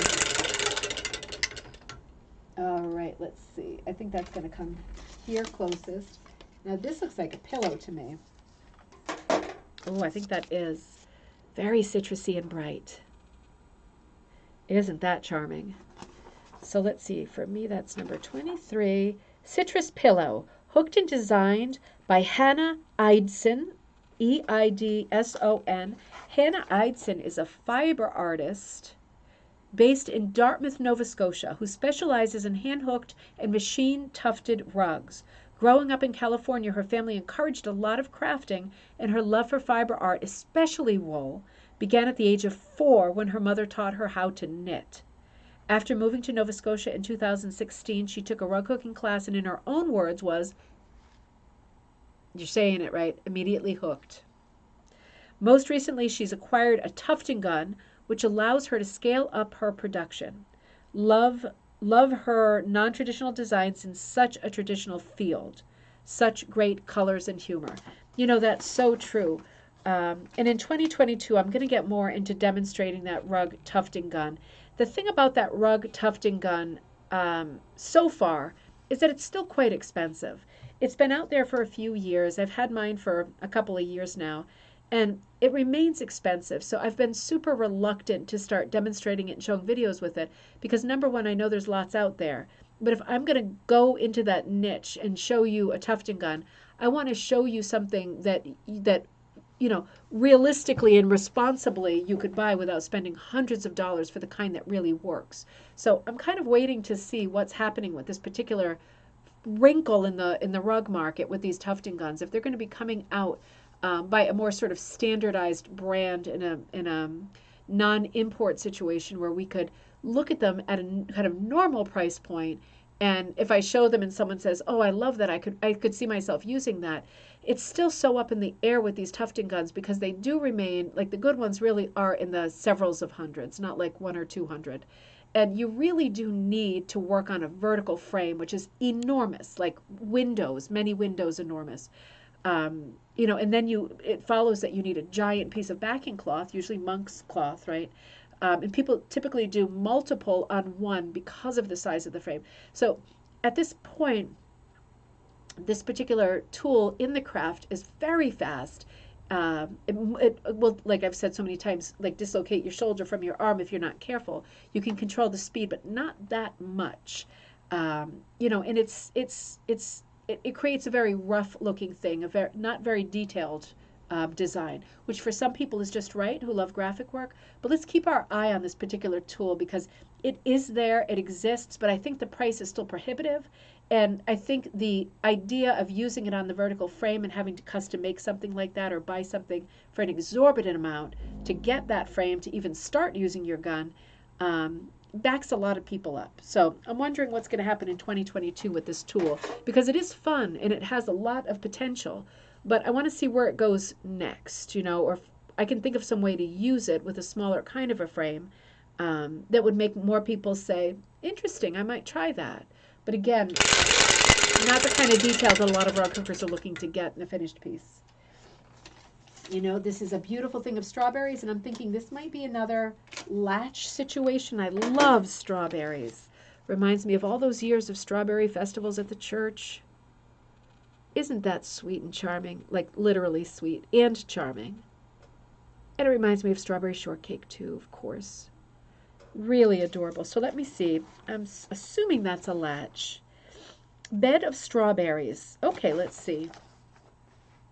36 by 57. It has a heavy metal rod sewn to the rug for hanging. A curtain rod would not work due to the weight of such a big piece. It's 15 pounds. 15 pounds. That's a lot of material. Hooked in the 1970s. Looks latch hooked. Okay, so this is probably... let me see. Let me go further. It's currently on Etsy for $70, 70. And it's large. So backstory, the maker was a professor of textiles at RISD, which is the Rhode Island School of Design in Providence, Rhode Island. She made the rug and it always hung on the wall, never on the floor. It is handmade, hand-hooked, of wool. Beautiful. The background is cream with big, beautiful red strawberries, green leaves, black dots on the berries. She hand-stitched the binding to the back as well. Interesting. Interesting. Gosh, I wonder how she knows so much about this piece. I wonder if it says it on the back. But currently on Etsy, really interesting. That's a large piece. Ready to hang though. That is such a curious thing because, RISD vies with the art school in Savannah as being like the two top art colleges in this country. I wonder if that teacher, follow through thoughts and whatever, was like a fiber arts teacher or whatever. They teach all kinds of arts there. That's where I took children's book illustration at one point when I was experimenting with different kinds of art that I might be interested in. Beautiful school. All right, let's see. I'm keeping an eye on this too. So I think we're going to come here to these candied apples. And what have we got? Isn't that sweet? Didn't realize I had somebody remarked on my acorn. An acorn's not really food though, is it? I should have worn more of a food theme today. Candied apples. Isn't that adorable? So, candy apples, pattern designed and hooked by, again, Victoria Rudolph, and available through the Honey Beehive. So Honey Beehive is also in Connecticut. She's in Connecticut. She has so many patterns, including the Jane McGowan patterns, right? Really remarkable catalog. Definitely worth looking through if you're looking for a pattern. But this is the second one tonight that we've seen that was hooked by Victoria Rudolph. Absolutely exquisite. Masterly cooking. Beautiful execution. Now this one is interesting. T42. Now this is my favorite kind of style. Really graphic. I absolutely love this. T42. Acorn is food for for squirrels, Kirsten. That is true. Those little devils. They're gathering up like crazy right now. T for two. That was designed and hooked by Michelle Sirois, so Sirois Silver, Vancouver, British Columbia. Copyright Big Dog Rugs, 2009.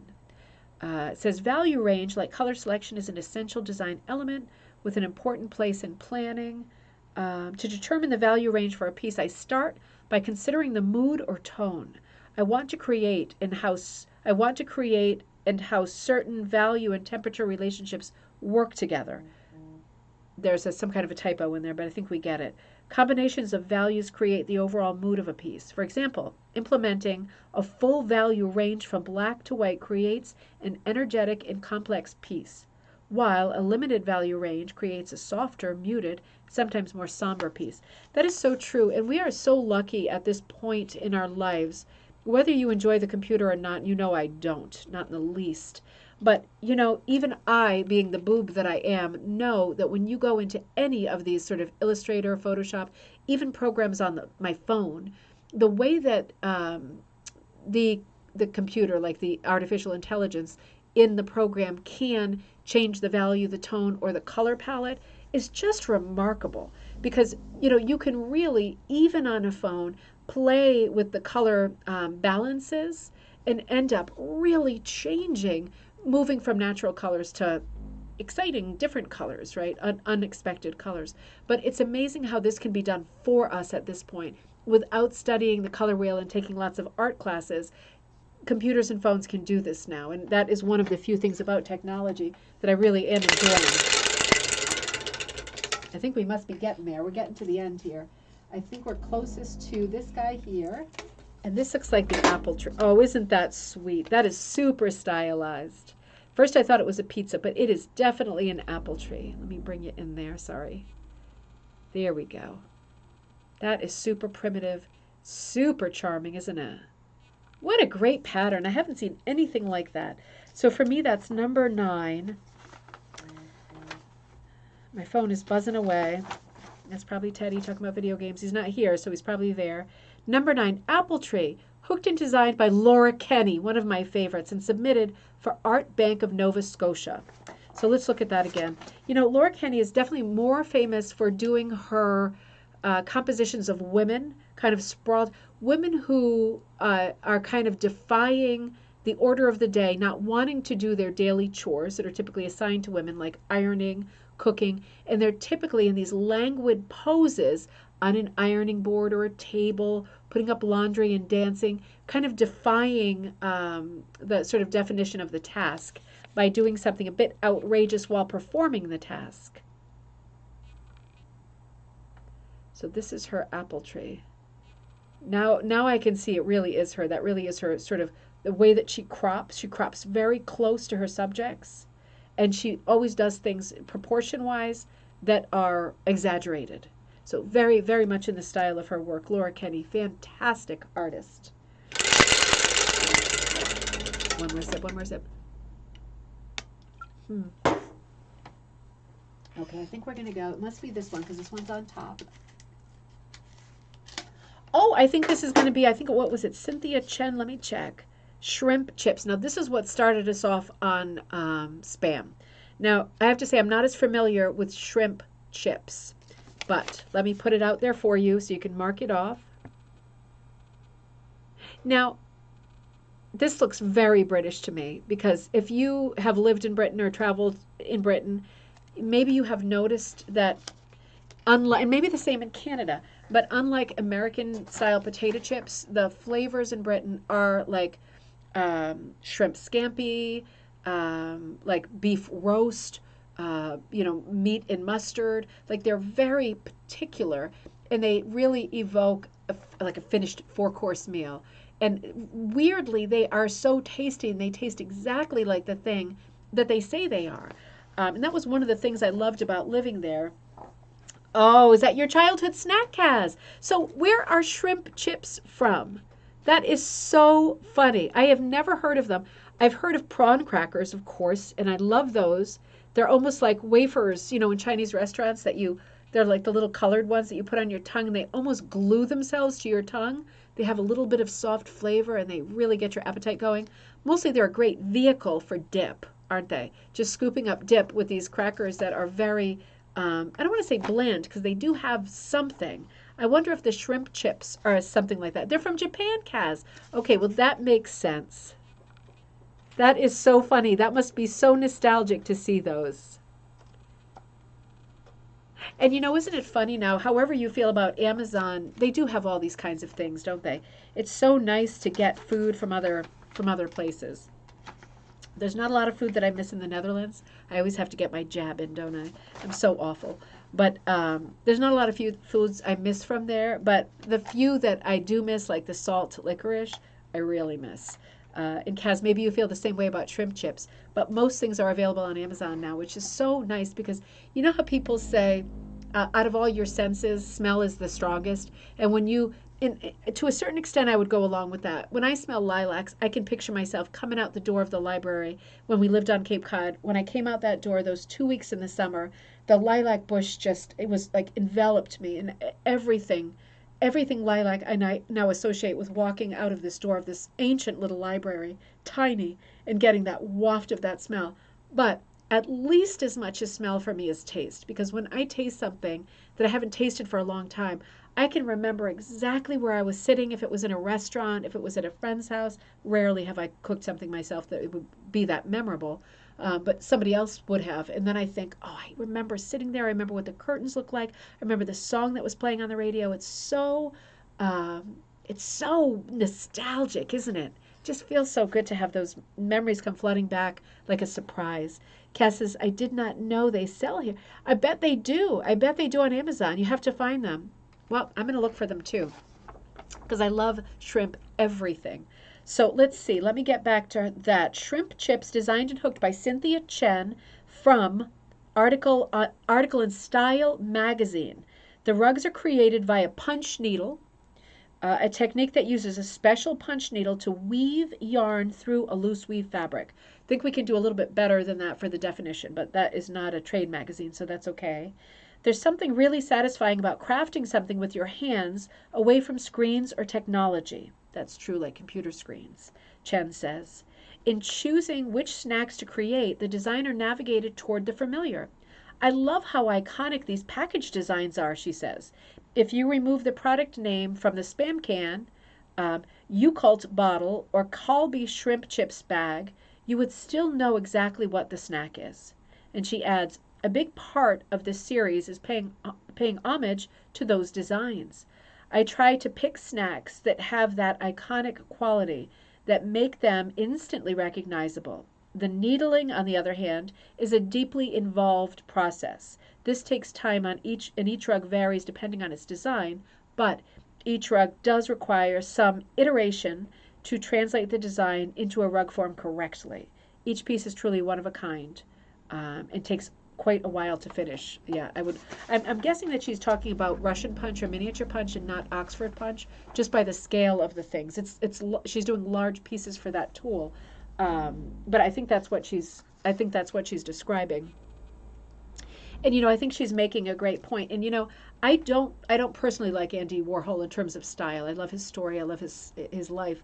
But in terms of style, pop art doesn't do anything for me personally. Who cares? But it's very hard to get through an episode of Coffee Time without mentioning him because his stamp on design has been tremendous. And when you think about using food packaging as your primary design, it's hard not to think of him, isn't it? Because he's the first person who really thought, interesting. It's not just food, is it? The package really is distinctive. And in the association that you make looking at such a distinctive brand is part of the allure and part of the sort of marketing strategy for each product. And it's so true. Like Cynthia is saying, and Kaz is saying, you need to make one with Doritos. It would be hard to look at a Doritos bag with all those triangles, whether it's blue or red, and not realize that it was a Doritos bag. It's so embedded. It's so deeply embedded in the culture, and that's what pop culture is, right? And that's what pop art feeds on, is this culture that we pre-assume that we all have the same baseline when it comes to pop culture items, whether it be food or movies or one-liners or now memes and internet jokes. It pre-assumes that we have all of those jokes and they're the same. And then you can build off of them by choosing iconic parts, whether they be words or pictures or marketing, and duplicating it. And then the idea is that people get the joke because they are also in on the joke. And pop culture is an interesting thing to talk about and think about. And certainly food, our theme tonight, is a big part of that, isn't it? All right, we're getting there, guys. We're getting there. What time is it? Am I getting crazy? No, it's 8:30. We're good. We're almost there. All right, let's see. I absolutely love this as well. This reminded me of I bet it's the same artist. I thought it was Tea d'Orange, but it's Tea and Oranges. Beautiful still life. Look at this diagonal foreground. Talk about realism, right? Is that gorgeous or what? Tea and Oranges by Trish Johnson. Dimensions 19.5 by 19. Number 8 cut wool on linen. So number 8, if you're a beginner, is thick. That's one of the wider ones, right? We usually just go to a scale of 8. Some companies go to 9 for cutting. Some people go higher if they're really primitive and folky. But 8 is pretty much the top, and we consider 8 primitive. This is an 8, right? So this isn't fine, but look at the level of detail. Well, that's because it's a larger piece, right? It's not a very busy composition, but at almost 20 by 20, a number 8 can do this job. It's masterly too, right? It's not just filling in the colors, paint by number style. It's masterly. But with a piece that's a little bit larger, you can execute in an 8 and get this kind of fantastic detail. Look at the beautiful way that the text is hooked. Right? We talk about text and hooking a lot and the tricks that go along with that. That is absolutely exquisite. So Trish Johnson, Ontario, 2005, featured in Celebration 10, 15, 16, Celebration 16. And it says, Leonard Cohen wrote in Suzanne. Leonard Cohen wrote in Suzanne. Okay, so I don't know that reference. Suzanne for me is that reference of the girl who wrote Valley of the Dolls, right? She had a black poodle named Suzanne, and she wrote a book called Suzanne that was about the black poodle, but that's not this reference.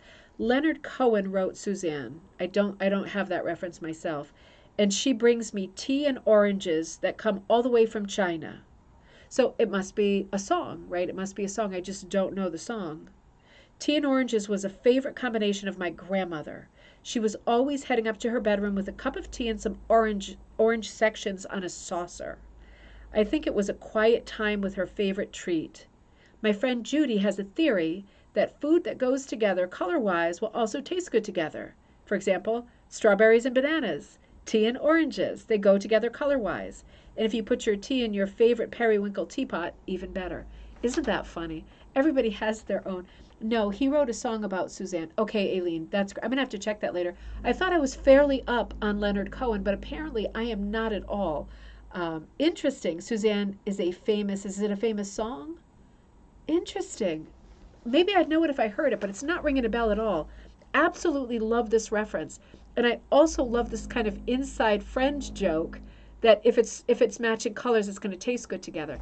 We could push that really to extremes, but let's not.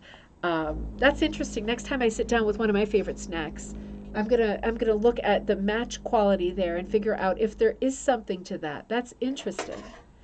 And I'm gonna look up Leonard Cohen's Suzanne. We are right at the end now, buddies. Oh, I think this is gonna be the coffee time one. This is another ribbon candy hooking. This is a mat I put out about a year ago because so many of us were on coffee time. I did a mug rug that you could put your big coffee cup down on. And each one came differently, right? Different colors. They all had contrast. But the thing they had in common was lots and lots and lots of colors, more than you could ever hook with. But that I gave a huge amount of sari ribbon to do the hooking the coffee time words. This was a huge seller when it first came out. People still buy it often. And that makes me feel happy because I figure if people are buying Coffee Time, that must mean that they're watching Coffee Time and they're having fun online with us too. So that's a good. Oh, bingo. There we go. Jennifer, you got bingo. Okay. Let me know what card you've got. I figured it had to be time. We've only got 5 calls left. Let me know what card you have and let's get that nailed down. I'm curious to see how many bingos there are. Now, with only 50-something cards having sold and 12 cards, it's not going to be very many bingos at all tonight, is it? Interesting.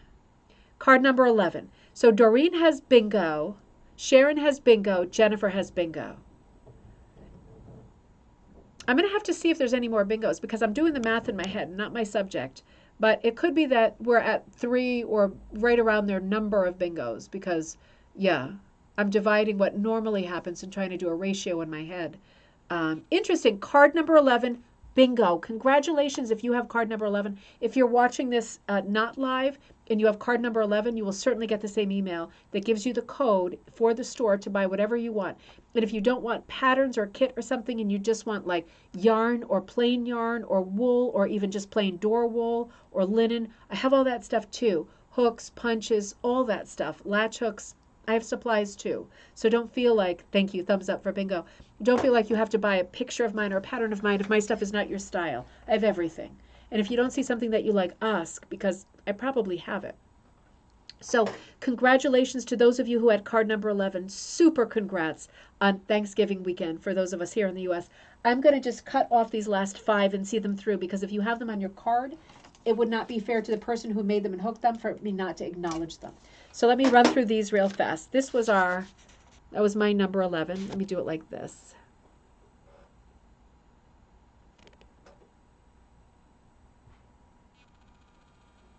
Right, that's a beauty, isn't it?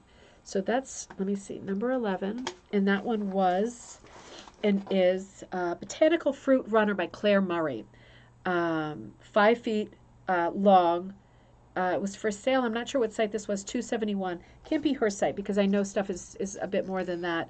Cherries, pears, and grapes on a black background and a hand hook rug. I'll just remind you that Claire Murray's kits are back.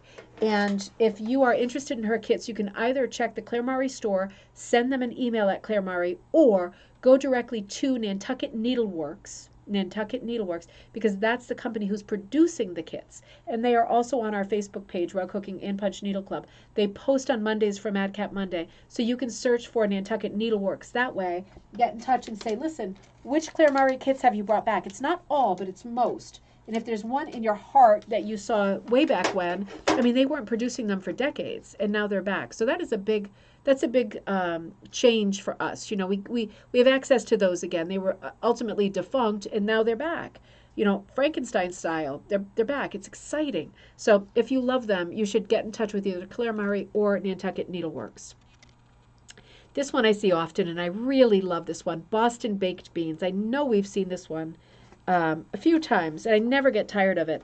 Unknown. So I feel like if you know who this is, I feel like we've had this conversation before. It's a bit Groundhog Day. I know we figured out whose design this was originally. So if you know anything about Boston Baked Beans, it's a beautiful, both primitive and historic type design. And I absolutely love it. It's so whimsical with the pig pulling the cart, right? So if you know anything about that, please let us know. I'll put it up on the Facebook page if you do. This is another absolute gem. Chicken soup. I just love this stuff so much. How great is that?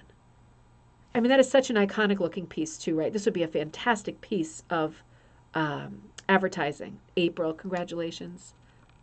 Thank you, April, on 5K subscribers on YouTube. Thank you. You know, YouTube, it's so funny because YouTube, the subscribers come much slower than with the Facebook group. And I don't know why. It's so strange, isn't it? Because I think more people are likely to be on YouTube than Facebook because of all the sort of connotations and associations with Facebook, privacy problems and all that. But thank you. Thank you so much for noticing. We are over 5,000 on YouTube. And we are at about, I think, 7,600 on the Facebook group. We are getting to be a big group of people with a lot of passion, crossover, and a lot of beginners jumping on board. That is so sweet. So, chicken soup. I'm sorry. I was getting distracted by comments. Let's see. I want a party too. I want to have a drinking party too. All right. 22. Chicken soup hooked by Linda Hetherington, Hetherington, designed by Alana Capel, Kapell, Alana Capel. Absolutely beautiful. Simple and beautiful. So when you draw something on your backing fabric and you say to yourself, oh, there's not enough in it, there's not enough in the background, I bet there is. Just start hooking it and you'll see, right? And now this is another beauty. I've seen this one. This was on the cover of one of the books that came out recently. Something about seasons, maybe. Does that one look familiar? It was like Hooking the Seasons or something like that. It was a rug hooking magazine publication, one of their gems. But yeah, that was recently, not recently, it was probably 10 years ago on something. That is called Magpie Cherry Pie. Magpie Cherry Pie 16 by 20, number 8 again, so nice primitive cut, nice wide cut. Designed and hooked by Karen Larson, that's Larsen, Elliotsburg, Pennsylvania, 2013. And she said, when my granddaughter was a bit younger, she loved to color in coloring books. I would watch her color the various parts of the design, a blue cat, a green sky, a pink grass, and so on. Her objective was to fill in the blank spaces with color, any color. That got me thinking about rug hooking and how I can fill in the blank areas with the pattern design. The wool I chose and the way I hook, it can have a big impact on the finished look of my rug. That's a great, great thought. Oh, thanks, Doreen. And all of you who are always on and always kind and helpful. Matters a lot. Sets the tone in these groups, doesn't it? People being nice and helpful really sets the tone. And when it does, other people are very disinclined to be turkey birds, right? That's not really what I want to say, but you know what I mean. Turkey birds. We don't get a lot of that in our group because the tone is so friendly and nice. And this is the last of the last. This is beautiful too, isn't it? You are prejudiced, Mom. You're always such a fan.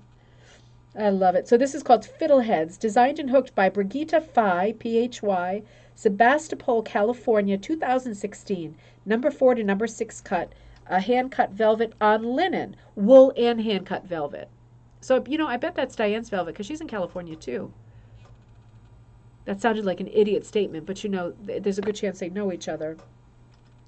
Fiddlehead ferns are young ferns just starting to uncurl from their winter sleep, and they're named for their resemblance to the finial at the end of a fiddle. Oh, that makes a lot of sense. I can see that now, picturing that instrument. I can really see that. April. Oh, Gail, I love the magpie too. That was good, wasn't it? You know, what a great episode. That went really well, considering I didn't really have the time to check everything out first. Again, thank you to Kara. You did a beautiful job putting this together, as always, with the food theme. If you have a suggestion for, I do want to run a bingo night in December, because this was a smaller one, and we are the diehards who are here, who are not consumed with company and plans today. Let's do another one in December. We might hit the same thing, that it's a busy weekend for people, because I want to do it in like 3 to 4 weeks. We'll see where that lands us. But I remember when I ran a show on Christmas Day last Christmas, and my intention is to do that again. I ran it because I wanted, particularly last year, for people who didn't have a lot going on and were not in company and didn't have family around them. I wanted to be there for them and to do something that we could do together that at least would be some little light spot, bright spot in the day that could otherwise have gotten real gloomy for a lot of people. So I'm really not going to shy away from doing something around that same time. It might be that our next bingo night falls right on, for example, Christmas week if you celebrate Christmas. But I'll figure it out. I do want to run one in December because a lot of people did log on. And again, I want to be there for those people who want something to look forward to on that day if they don't have tremendous plans. It's good to have something to do together. So, oh, Corey says, I have had so much fun tonight. My husband even watched. Oh, that's nice. Oh, he loved the 2 fish rugs. The one of the little girl fishing, Margaret's, what was it called? Margaret something, the little girl who pulled up the fish. That was a great one too. Well, I had fun too. Huge thank you to Kara. She does have, I think her in-laws are in this weekend. I got to be with her last weekend in Plymouth for that class. But yeah, that's okay. She knows. But you know, I will be back on Monday, and I have a plan. I forgot what it was, but it's in there.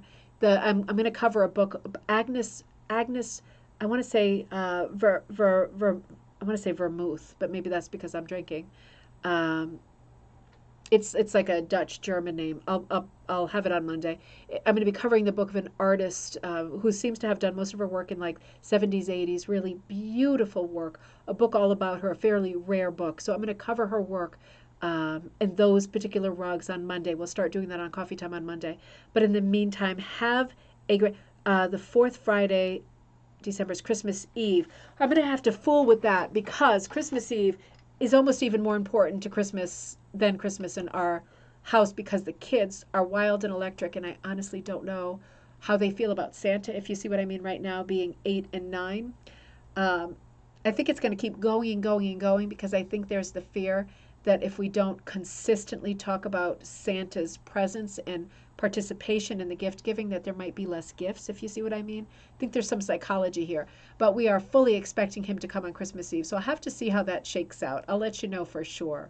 Might not be bad. Might not be bad to run a show that night. We'll see how it goes. But if you have an idea for the next bingo night, please let me know. Suppose we could do holiday rugs, but I don't want to exclude people who don't celebrate Christmas because obviously not everybody does celebrate Christmas and not everybody feels fondly about Christmas. So I don't want to do something that's super exclusive and not inclusive. But if you have a great idea, let me know. I would like to definitely give a hat tip to the season, at least. Oh, you are so welcome. Have a great weekend, everybody. I feel like it's already Sunday night at least already, and it's only Friday. Kids are going to get their second shot tomorrow. Super happy, and I'm going to get boosted too. It's going to be good. Mom, I want to call you because I thought I might pop over this weekend if you want me again. Have a great weekend, everybody. I will see you on Monday for coffee time, same time, our daytime show, noon Eastern Standard Time on the Ribbon Candy Hooking Channel. Very glad that you found me here. Sorry for the confusion tonight. Bottoms up. Cheers, my dears. Have a great weekend and happy belated Thanksgiving if you're still celebrating with your leftover turkey. Take care, everybody.